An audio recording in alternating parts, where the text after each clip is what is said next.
Hi there, this is Sue Glenn, and we're going to finish off Chapter 7 today. This is the chapter on energy and nutrient relations. We're working from the book Ecology, Concepts and Applications, the 8th edition. It was written by Molles and Sher and published in 2019.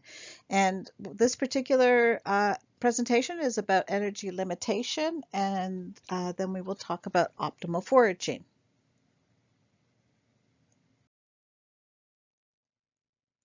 So we do know that there are limits on how much energy we can take in, how much we can eat. We only have so much body space. We have only so much chemistry in order to take in energy. So that's going to limit our feeding rate, our metabolism rate, so that sometimes there's just more food available than we're able to consume. And this goes for plants as well as animals. The limit on the rate of energy intake by plants is done by growing the plants, giving them everything they need. So you give them the nutrients and the soil, and then you can vary their energy source. So you can vary how much light they're given and see is there a point beyond which they just cannot use the additional light. So remember, we measure light or radiance as the photon flux density.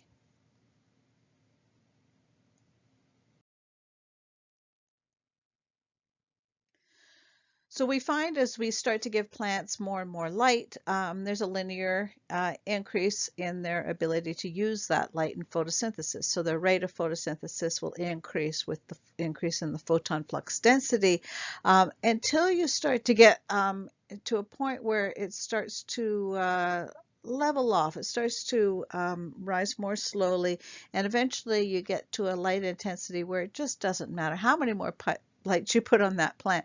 It is not going to grow any faster. It's not going to be able to do any more photosynthesis. So this curve that you generate from doing this is called a response curve. And different species have different response curves because they have evolved in different environments with different light levels. So why would you put a lot of your resources into doing a lot of photosynthesis when you're always in a very shady environment? So you might have a different maximum than a species that's growing out in the sun.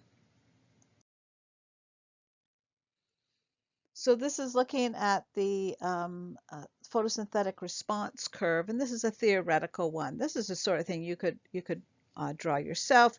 We've got across the x-axis, we have the photon flux density, so that's your level of irradiance, your level of light. Sometimes you'll see that measured particularly in photosynthetically active radiation, so you might find that listed across here for some studies as the PAR level. And then the dependent variable is the photosynthetic rate of the plant.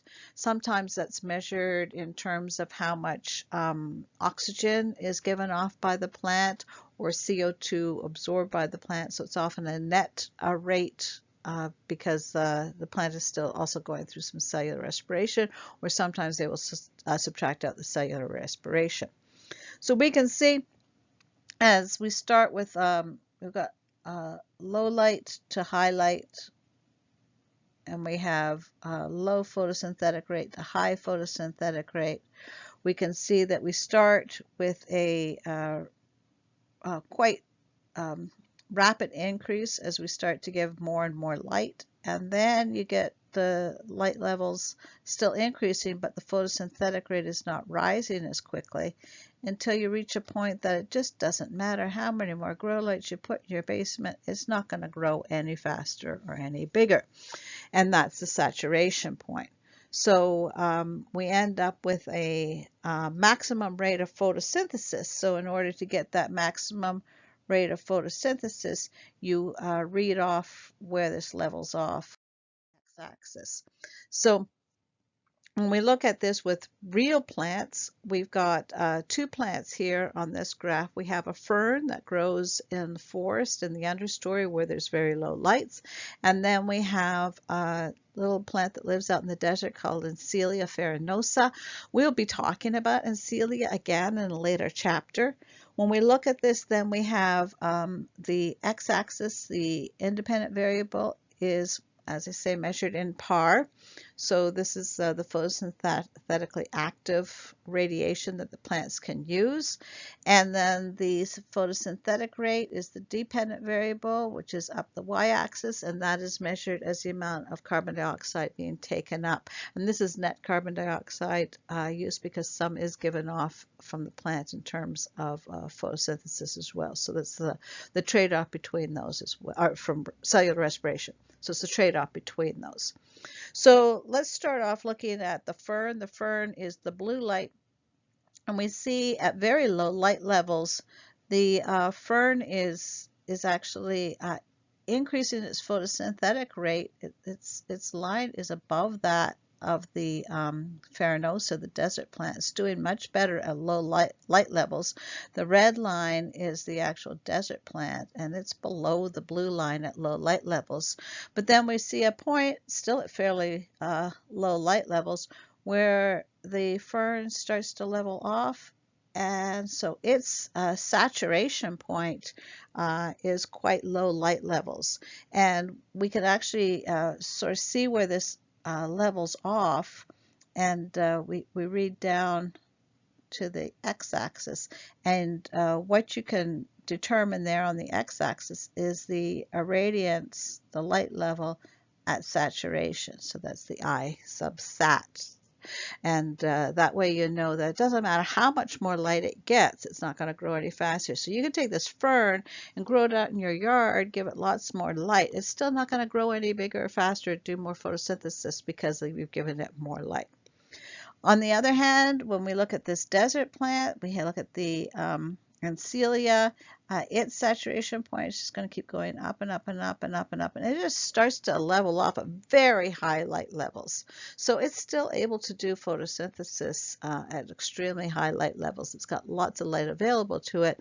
Light is not ever going to really be a limiting factor to this guy, Ancelia. What's going to actually probably make it level off much sooner than that is if you are in the desert and you don't have any water. So this is Ancelia when it's got everything it needs. It's got lots of water, it's got lots of nutrients, and it can just keep going and going.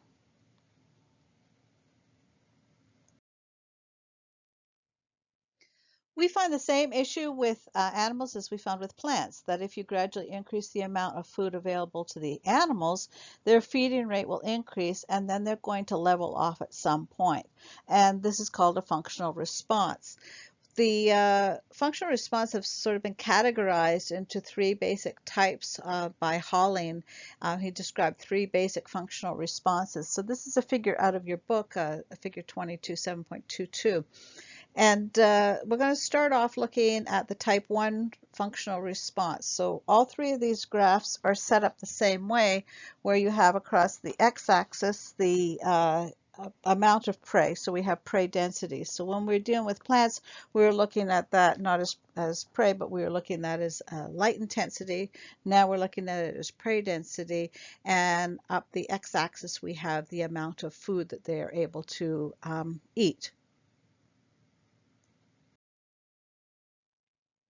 Okay, so I'm just going to zoom in then on this type 1 functional response again. And we've got across the x-axis, because we're missing that there, we have the prey density. So this is, let me give you a color. You can see prey density. And then the y-axis is your food intake.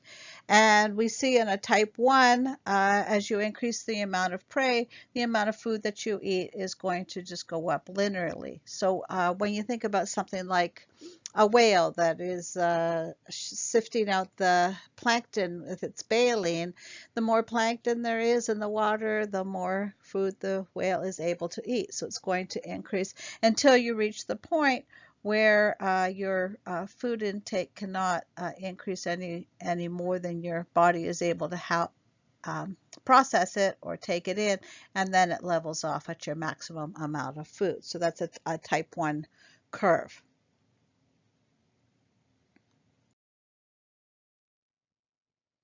The type 2 functional response curve has a different shape. If I was to draw this type 2 functional response curve on the top graph, if I put them all on the same graph, the type 2 actually would be leveling off a little bit lower than the type 1 because it starts to taper off. It's not a linear process.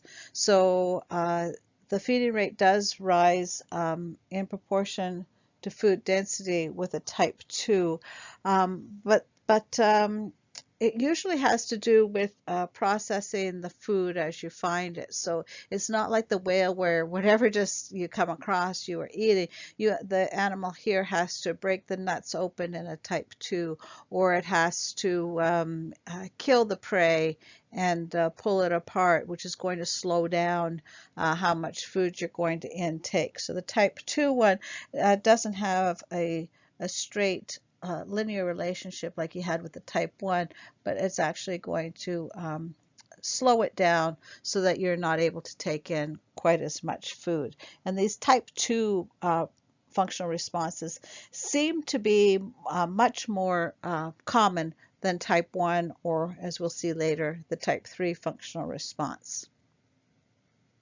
So the feeding rate is partially limited by having to look for food. So it's not just like out there for you to eat, where like the buffet, but you actually have to find the food, and you have to prepare it. You have to handle it. This is some data looking at the functional response of moose, and you can see that they have a very clear type 2 functional response. So we're looking at the moose in North America that are clearly able to find the food and eat it, but it's going to sort of slow it down to look for the food and take the time to get in the water and eat it.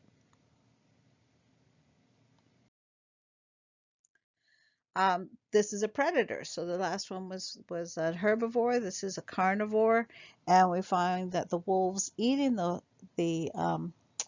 moose are also showing a type 2, and so that the wolves have to find the moose, and then they have to be able to take down the moose and attack it. Now you can see there's quite a bit of variability around these lines. There's probably more going on here than just the handling time. The searching time probably has something to do with also the health of the moose and the population and what kind of cover there is. But we can see that on the x-axis, once again, we have the prey density across the x-axis, so that's the independent variable, and then the y-axis in this case is going to be the killing rate. How many moose per wolf are killed every 100 days.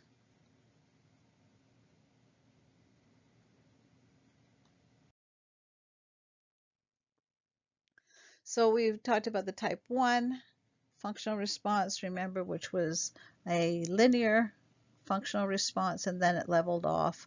Then we had the type 2 where we have to like find the food, search time, and handling time. So the search time gets a little bit faster as you get more prey, but you still have the handling to deal with, and eventually it levels off.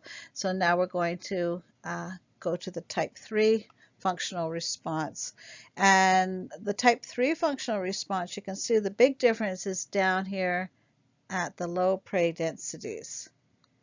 So shaped curve here. So let me just zoom into this type 3 functional response, and you can see that if you have very few things to eat of that particular type, you really don't spend any time looking for it and learning how to deal with it. So I'm not going to figure out how to find squirrels and kill squirrels if there's very few squirrels around, if there's a whole bunch of rabbits out there. So if my prey density is high, yes, I'll figure out how to chase a rabbit and kill a rabbit, but I'm not going to spend time on something that has a very low prey density that I'm not going to see very often.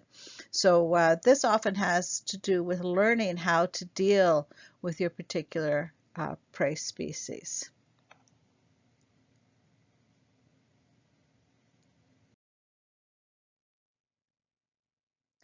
So pause the video, go and watch this YouTube video where you're seeing cheetah cubs learning to hunt, and see if you can figure out what kind of functional response you're going to expect here.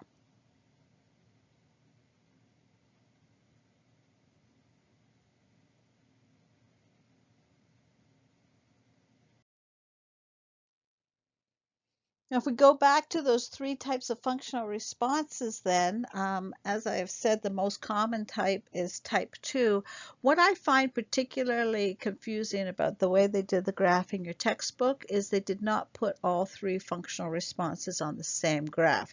And the main difference between the different functional responses is clearly what's going on at the low prey densities is quite different.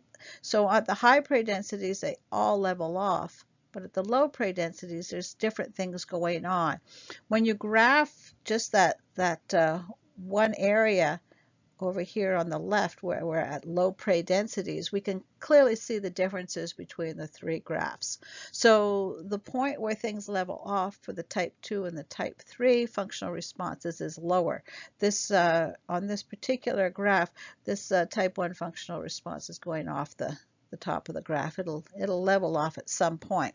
But for these other two, you can see that there's more limitations. So we have limitations in the type 2 functional response uh, where we're dealing with finding the prey and then uh, preparing it, cooking it, taking it apart, shelling the nuts, and then the type 3 where you're not even bothering with something until it's at a critical amount that you can actually start to learn how to deal with it.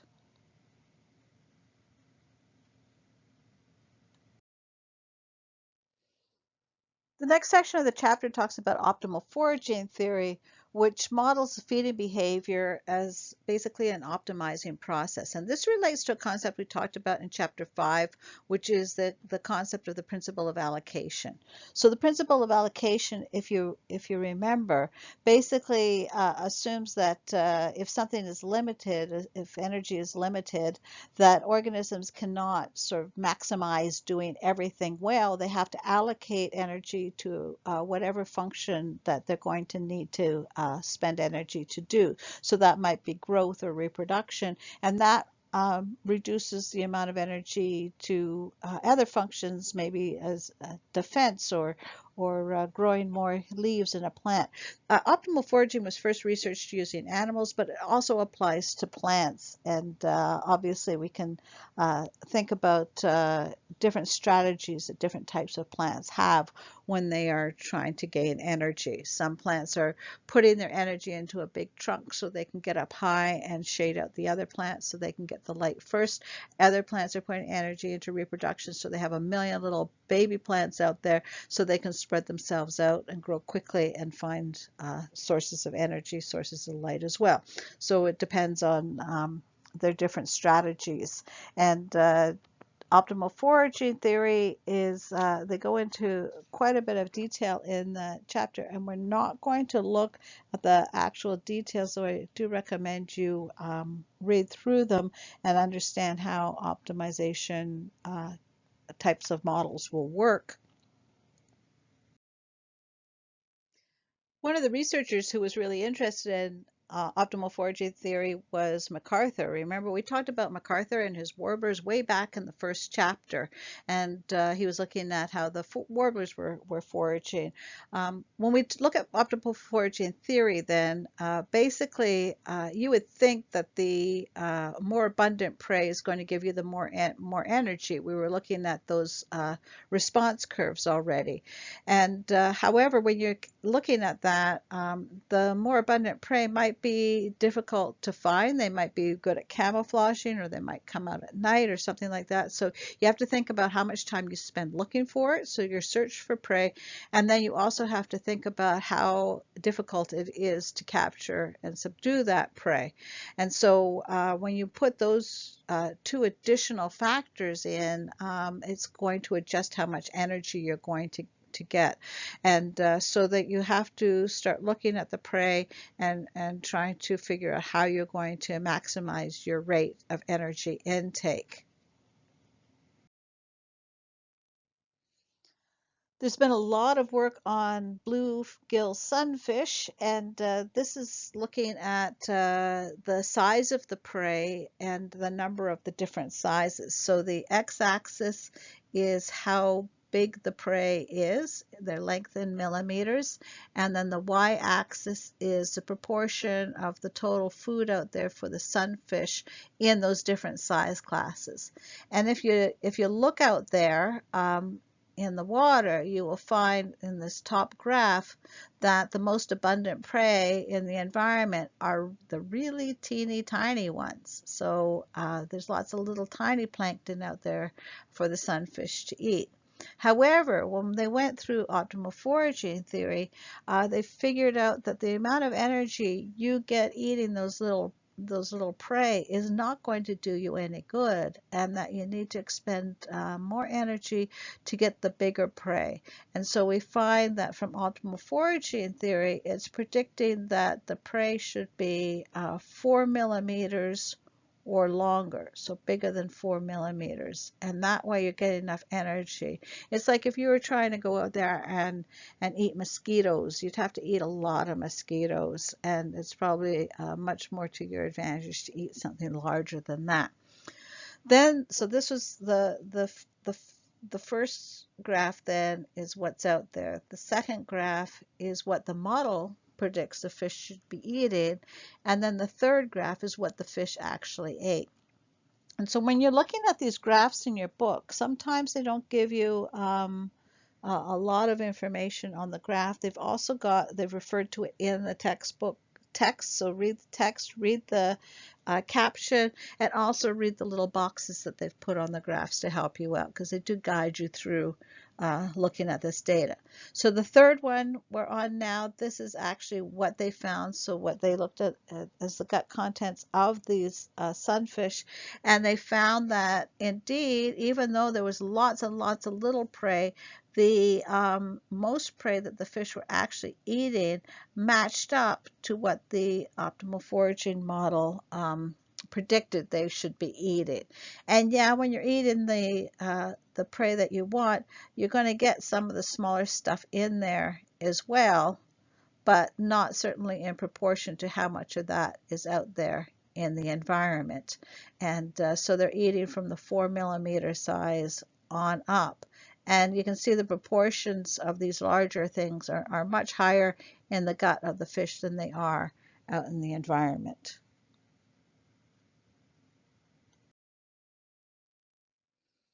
Plants forage too. Plants require resources, and so the plants are going to be growing trunks and leaves and getting higher if they're trying to get more energy from the sun.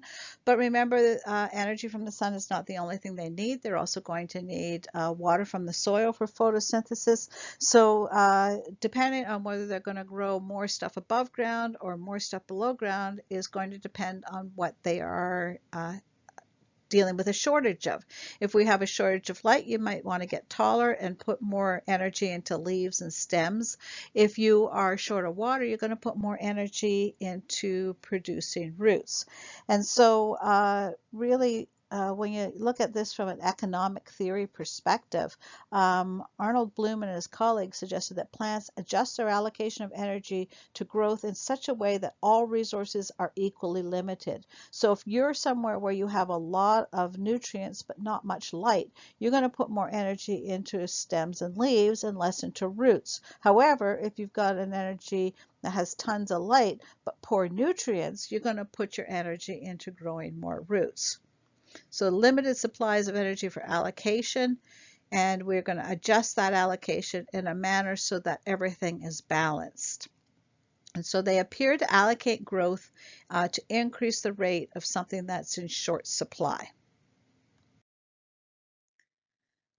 This is looking at growing the birch seedlings, and here we have different soils. So here we're looking at soils where the nutrients are in short supply, so infertile soils versus soils where we have lots of nutrients.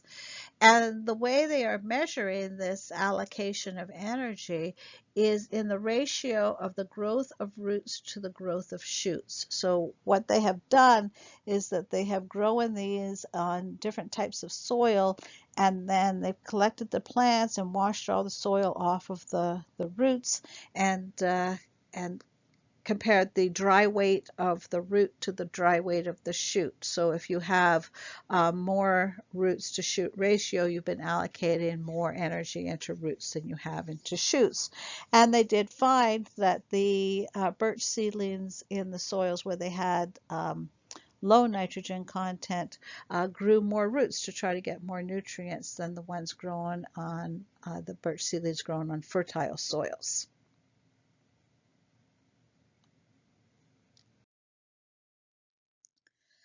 This is looking at a similar type of study. This is looking at the grass Sorghastrum nutans, which is Indian grass. This is tall grass, prairie grass. It can grow up to 6 feet tall. This is a project by David Tillman and Cohen, and they were looking at a number of different grasses. This is just one particular one where they were changing the amount of nitrogen concentration in the soil. So they were using different soil types.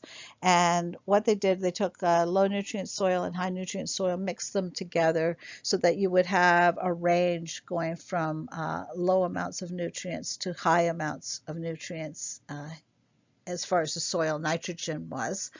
And then they grew these in pots. Then they were able to harvest the plants from the pots and measure the root to shoot ratio. So they would harvest them, wash the soil off the roots, and then dry them, and then you measure the root to shoot ratio. So a high root to shoot ratio means you have more roots, and a low one means you have fewer roots. And you can see that the plants grown with less soil nitrogen and soils with less nitrogen have higher amounts of roots compared to shoots, and the plants that are grown with more and more nitrogen, you can see that the root to shoot ratio is gradually dropping off. And take a look where they describe how an experiment is done and how they get the replication in your textbook, because it's important to understand how to set up experiments for these sorts of things. You can't just like look at one plant and look at one plant at high soil nitrogen, low soil nitrogen. You're going to need replication. This particular study, they had 504 flower pots that they set up in the greenhouse, and they describe exactly how they divided that up amongst the different soil types.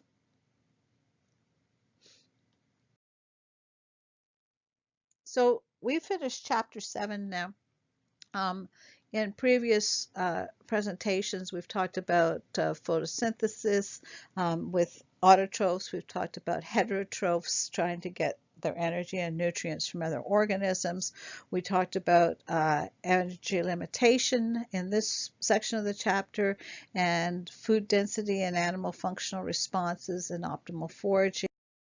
So homework, you should be looking at the concept review questions. And so the concept review questions for 7.4 on energy limitation are in the type 3 functional response. What mechanisms can be responsible for low rates of food intake compared to the type 1 and type 2 functional response at low food densities? Number 2, why are plants such as mosses living in the understory of a forest show higher rates of photosynthesis at lower radiance, and yet they're unable to live in environments where they're exposed to full sun for long periods of time? So that's question 2 there. Question 3, what conclusions can we draw from the parallel between photosynthetic response curves in plants and functional response curves in animals? That's a good question. I like that one. Then if you go to the concept review questions at the end of the optimal foraging section, number 1, according to optimal foraging theory, under what conditions should a predator add a new prey species to its diet? Number 2, do patterns of feeding by bluegills, so that was the sunfish one I showed you, include any evidence that these consumers ignore certain potential prey? And number 3, why did Tillman and Cohen plant several pots of each species in each of their growing conditions? So pay attention to how they do these experiments. Then there are chapter questions at the ends of the chapters. There's review questions. I would recommend doing 2, 3, 4, 5, 7, and 9 of the review questions. Also take a look in Appendix A at the end of the book. Look at number 7, dealing with scatter plots and correlations. Be able to answer the question because we're dealing with a lot of graphs now when we're looking at these results from experiments. The next chapter I'm going to talk about is going up to chapter 9. I'm going to talk about limits on species distributions. Chapter 9 is all on population distribution and abundance. So we're going to move up from talking about how the individual deals with the environment to how the population is distributed and even the species distributed across these environmental variables that we've been dealing with. So we're going to take the light, the temperature, and the energy, and then we're going to move it up a scale.